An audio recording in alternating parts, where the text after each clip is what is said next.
এখানে অবস্থান করছেন এবং সেখানে নিরাপত্তা রক্ষার জন্য অনেক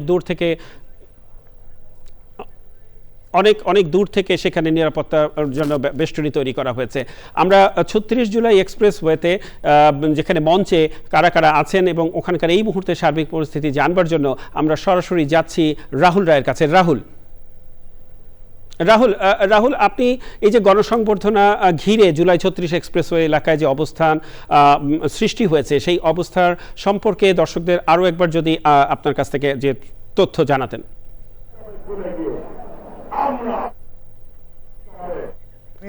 আপনাকে রাহুল ধন্যবাদ। আসলে একদিন দুদিন নয়, প্রায় ১.৫ যুগ পর ১৭ বছর পর দেশের মাটিতে পা রাখলেন বিএনপির ভারপ্রাপ্ত চেয়ারম্যান তারেক রহমান। আসলে এই সময়টাতে বোঝা যায় তিনি নিজে কতটা প্রতীক্ষায় ছিলেন এবং তার দলের যে নেতা কর্মী এবং সমর্থকরা তারা কতটা প্রতীক্ষায় ছিলেন তারেক রহমানের প্রত্যাবর্তনের। এবং অবশেষে সেই তাদের যে অপেক্ষার প্রহর, সেই প্রতীক্ষার অবসান হয়েছে।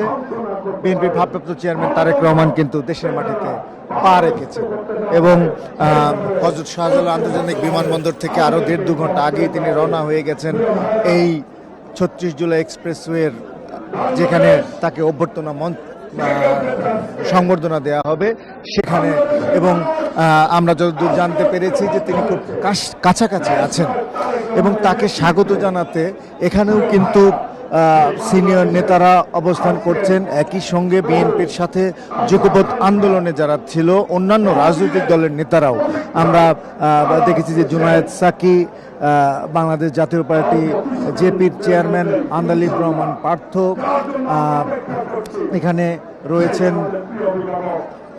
নুরুল হক নূর এবং গতকালকেই কিন্তু বিএনপি আরও কয়েকটি আসনে যে মনোনয়ন দিয়েছেন সেখানে কিন্তু তাদের সঙ্গে যুগপৎ আন্দোলনে যারা ছিলেন সেখানে কয়েকজনের নাম প্রকাশ করেছেন, তারাও কিন্তু এখানে আছেন।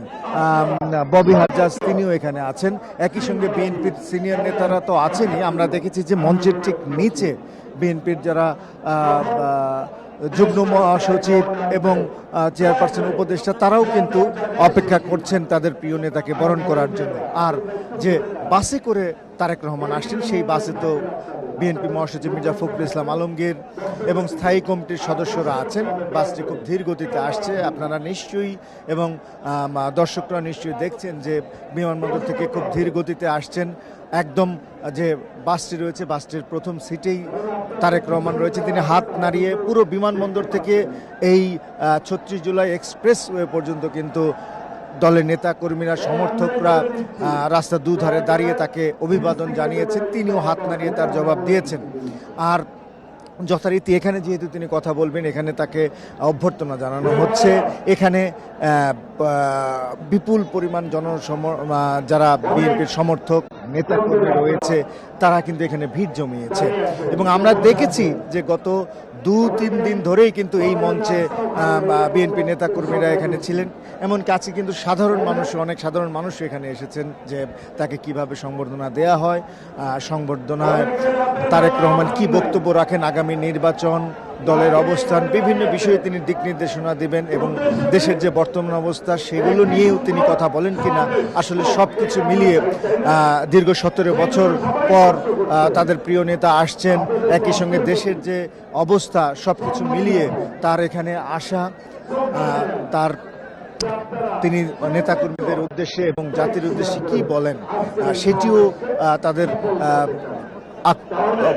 নেতাকর্মীদের আকর্ষণের কেন্দ্রবিন্দু। তবে সবচেয়ে বড় বিষয় যেটি যে কিছুক্ষণ আগেও একজন নেতাকর্মী মিছিল দিচ্ছিলেন এবং আমাদের সঙ্গে কথা বলে বলছিলেন যে আমরা আসলে অপেক্ষায় রয়েছি সেই মহেন্দ্র ক্ষণের কখন তিনি এই মঞ্চে অবতীর্ণ হবেন এবং আমাদের উদ্দেশ্যে তিনি কিছু কথা বলবেন। আমি যেটি বলছিলাম যে যেহেতু প্রায় ১.৫ যুগ পরে তিনি ফিরছেন, আমরা কিন্তু দেখেছি যে যেদিন তার এই দেশে প্রত্যাবর্তনের ঘোষণা দিয়েছিলেন বিএনপির চেয়ারপারসনের গুলশান কার্যালয়ে দলের মহাসচিব মির্জা ফখরুল ইসলাম আলমগীর, তখন থেকেই কিন্তু নেতাকর্মীদের মধ্যে এক ধরনের স্বতঃস্ফূর্ততা এবং তাদের মধ্যে আমরা দেখেছি যে তারা অধীর অপেক্ষা করছিলেন এবং তারা যেটি দলের পক্ষ থেকেও বলা হয়েছে যে নেতাকর্মীরা যেন এখানে আসেন, তাকে অভ্যর্থনা জানাতে, তাকে স্বাগত জানাতে সব ধরনের প্রস্তুতি কিন্তু নিয়েছে দলের পক্ষ থেকে। আমরা এবং তাকে অভ্যর্থনা জানানোর একটি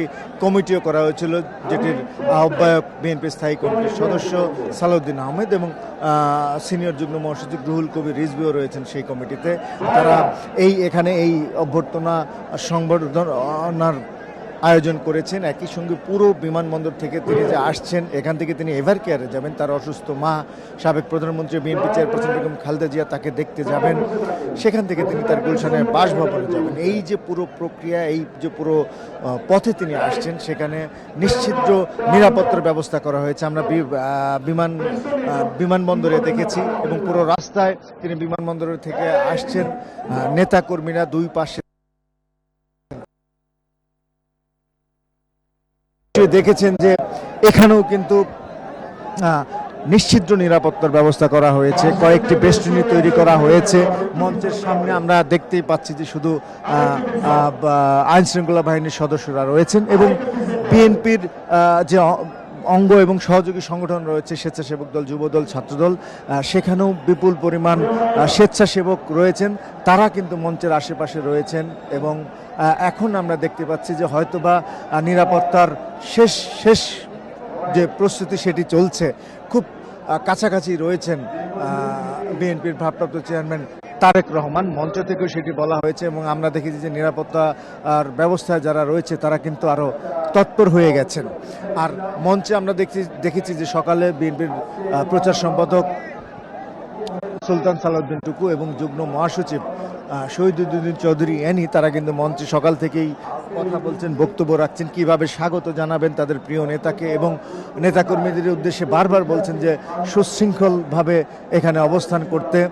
তারা যে অভ্যর্থনা জানাচ্ছেন, যে অভ্যর্থনার সংবর্ধনার ব্যবস্থা করছেন, সেটি যেন খুব সুশৃঙ্খল হয়, তার জন্য নেতাকর্মীদের বারবার তারা অনুরোধ করছেন। একই সঙ্গে তারেক রহমানের নিরাপত্তা নিয়েও বা বিশেষ ব্যবস্থা নেওয়া হয়েছে, সেটির প্রতিও তাদের দৃষ্টি রয়েছে এবং আসলে নেতাকর্মীদের মাঝখানেও বিপুল উৎসাহ উদ্দীপনা দেখতে পাচ্ছি। আমরা এখন দেখছি যে মঞ্চের সামনে এবং মঞ্চের আশেপাশে একদম ঠাসাঠাসি করে তারা আসলে অপেক্ষা।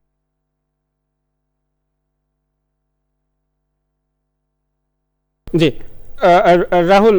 রাহুল আপনাকে ধন্যবাদ। আমাদের রাহুল রায় জানাচ্ছিলেন 36 জুলাই এক্সপ্রেসওয়েতে যেখানে সংবর্ধনা দেওয়া হবে তারেক রহমানের, সেখানকার পরিস্থিতি সম্পর্কে সার্বিক ধারণা এই মুহূর্তের অবস্থা সম্পর্কে দিচ্ছিলেন।